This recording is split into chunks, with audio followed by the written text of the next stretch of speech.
Breaking news చూస్తున్నాం. అంజయ్య నగర్ లో అక్రమ నిర్మాణాల కూల్చివేత ప్రక్రియ వేగవంతమైంది. సైబరాబాద్ కమిషనర్, జీహెచ్ఎంసీ కమిషనర్ ఆధ్వర్యంలో హై లెవెల్ కమిటీ సమావేశమై అంజయ్య నగర్ పరిధిలోని అక్రమ నిర్మాణాల పూర్తి వివరాలపై అధికారులు ఆరా తీశారు. ప్రస్తుతం ప్రమాదకరంగా మారిన ఆరంతస్తుల భవనం కూల్చివేత పనులు కొనసాగుతున్నాయి. ఈ రోజు సాయంత్రం లోపు ఈ కూల్చివేతను పూర్తి చేసేందుకు అధికారులు చర్యలు చేపట్టారు. ఇదే భవనంతో పాటు మరో 4 అక్రమ కట్టడాలను కూడా నేలమట్టం చేసేందుకు రంగం సిద్ధమైంది. రేపటి నుంచి మిగిలిన అక్రమ నిర్మాణాల కూల్చివేత ప్రక్రియను కొనసాగించనున్నారు.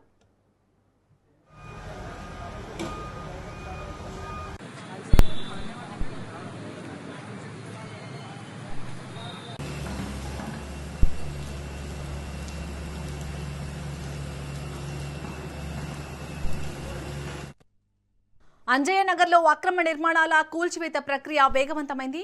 సైబరాబాద్ కమిషనర్, జీహెచ్ఎంసీ కమిషనర్ ఆధ్వర్యంలో హై లెవెల్ కమిటీ సమావేశమై అంజయ్య నగర్ పరిధిలోని అక్రమ నిర్మాణాల పూర్తి వివరాలపై అధికారులు ఆరా తీశారు. ప్రస్తుతం ప్రమాదకరంగా మారిన 6 అంతస్తుల భవనం కూల్చివేత పనులు కొనసాగుతున్నాయి. ఈ రోజు సాయంత్రం లోపు ఈ కూల్చివేతలను పూర్తి చేసేందుకు అధికారులు చర్యలు చేపట్టారు. ఇదే భవనంతో పాటు మరో 4 అక్రమ కట్టడాలను కూడా నేలమట్టం చేసేందుకు రంగం సిద్ధమైంది. రేపటి నుంచి మిగిలిన అక్రమ నిర్మాణాల కూల్చివేత ప్రక్రియను కొనసాగించనున్నారు. రైట్, ఇదే అంశానికి సంబంధించి మరిన్ని అప్డేట్స్ ని మా ప్రతినిధి ప్రవీణ్ అందిస్తారు. ప్రవీణ్. శాలిని, మనం చూసుకుంటే కనుక ఏదైతే మాదాపూర్లోని అంజయ్య నగర్లో వెలిసినటువంటి 6 అంతస్తుల భవనం శనివారం రోజు మధ్యాహ్నం 12:20 కుప్పకూలిన నేపథ్యంలో దాని అక్రమ నిర్మాణంగా గుర్తించినట్టుగా తెలుస్తుంది. మొత్తంగా సాజిద్ అనే బిల్డర్ ఎవరైతే ఉన్నారో సాజిద్ నిర్మించినటువంటి అన్ని ఆ బిల్డింగ్స్, అతనికి ఉన్నటువంటి ఇంకొక 2-3 బిల్డింగ్స్ గిట్ట ఉన్నాయి. ఆ బిల్డింగ్స్ కూడా అక్రమ నిర్మాణానికి చెందినాయి అంటూ కూడా చెప్తున్నటువంటి పరిస్థితి చూస్తున్నాం.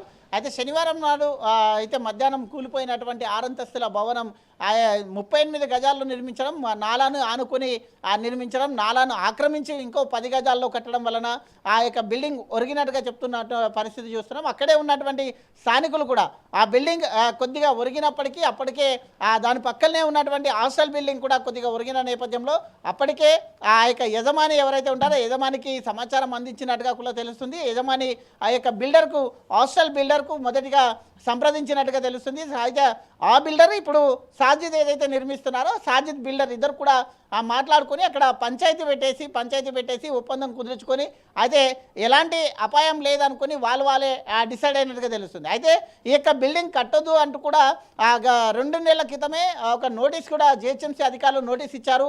అయితే ఆ జిహెచ్ఎంసీ నోటీసులను బేఖాతరు చేస్తూ నిర్మాణం కొనసాగించిన నేపథ్యంలో అయితే శనివారం రోజు కుప్పకూలింది. అదేవిధంగా హాస్టల్ భవనం ఏదైతే ఉందో ఈ యొక్క బిల్డింగ్ పడిపోయిన తర్వాత పాక్షికంగా ఉన్నటువంటి అక్కడ ఇంకో భవనం ఉంది. ఆ యొక్క దాంట్లో సుమారుగా 25 కుటుంబాలు మొత్తంగా కూడా ఆ రోడ్డున పడ్డట్టుగా తెలుస్తుంది. కాబట్టి ఆ యొక్క పాక్షికంగా ధ్వంసమయ్యాయి. అందులో కొంతమందికి గాయాలు కూడా అయ్యాయి. వారిని ఆసుపత్రికి తరలించారు.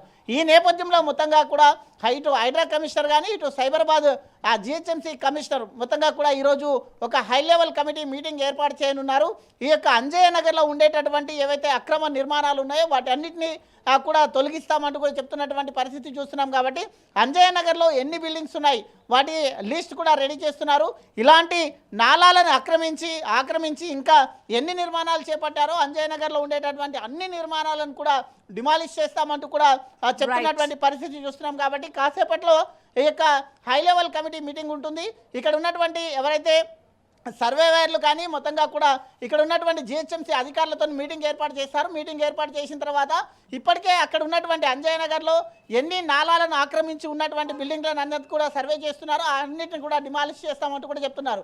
నిన్నటి నుండి కూడా బాహుబలి క్రేన్తో అక్కడ ఉన్నటువంటి హాస్టల్ భవనాన్ని కూడా అక్రమంగా నిర్మించింది కాబట్టి దాన్ని కూడా తొలగించే ప్రయత్నం చేస్తున్నారు. ఈరోజు సాయంత్రం వరకు అది మొత్తంగా కూడా డిమాలిష్ చేసే ఆలోచనలో ఉన్నారు. కాబట్టి అయితే మొత్తంగా చూసుకుంటే కనుక ఈ యొక్క అంజయ్య నగర్లో ఉండేటటువంటి అక్రమ నిర్మాణాలన్నింటినీ తొలగించడానికి ఇటు హైడ్రా కమిషనర్ కూడా రంగం సిద్ధం చేసినట్టు తెలుస్తుంది. కాబట్టి ఈ రోజు మీటింగ్ తర్వాత ఇంకా ఎన్ని అక్రమ నిర్మాణాలు ఉన్నాయి, ఆ దాంట్లో ఎన్ని నిర్మాణాలను తొలగించాలి అనేది అయితే ఒక క్లారిటీ వచ్చే అవకాశం ఉంది. Shalini. Right, thank you Praveen.